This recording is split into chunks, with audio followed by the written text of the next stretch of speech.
بالليل ركزوا مع هذايا شنو قاعد يحكي على الغربة. شاب تونسي رحلوه شنو يحكي على الغربة. نسمعوا مع بعضنا. فقر ياسر غادي يقول لك بالرسمي، يقول لك هنا باش نطلع لفرنسا وباش نحرق وباش نعيش وباش نعرس ونعملهم الكل، وهي فقر اكثر من تونس. تبيت جيعان وتبيت ملوح، واكثر بالرسمي فقر في فرنسا وفي ايطاليا ما نعرفش شنو، كالوهره وكاللبسه وكالدنيا تبات جيعان وتبات ملوح، على شنو معمل انت جاي من الاول؟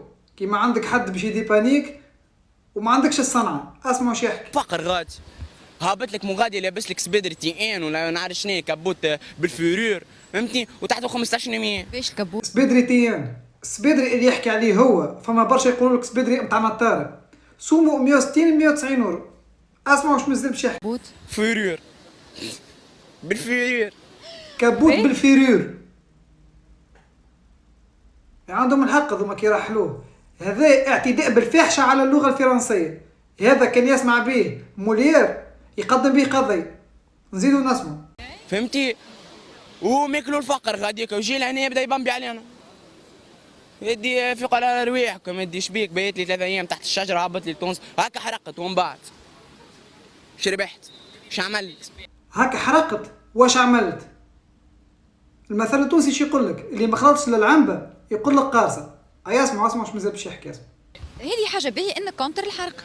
اي انا كنت الحارقه بي خويا تحرق وامك ماهيش راضيه عليك. هو كونتر الحرقة اما حرق. الهيبوكريزي نتاع التوانسة حاشا البعض. بي خويا تحرق وامك ماهيش راضيه عليك هاي ومن بعد. مش قولك في الام اللي تعطي حق الحرقه لولدها؟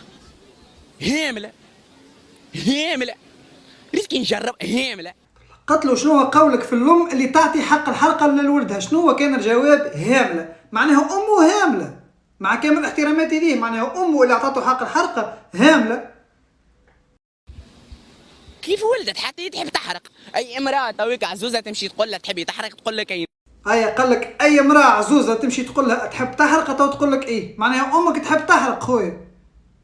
في شنو هالشليك هذا؟ تجيو للغربة لا صنعة ولا حتى شيء وتحبوا تخدموا، تيش باش تخدم؟ ايجا على الاقل عندك صنعة متاع مينويزي، متاع بلومبي، متاع دهان، عندك صنعة حجام، ايجا اتو تخدم هنا. انا نعرف عباد حدادة سودور يخدم خير من اللي عنده ناسيوناليتي هنا، والله مصلي عليه بكاري دار وعنده كل شيء.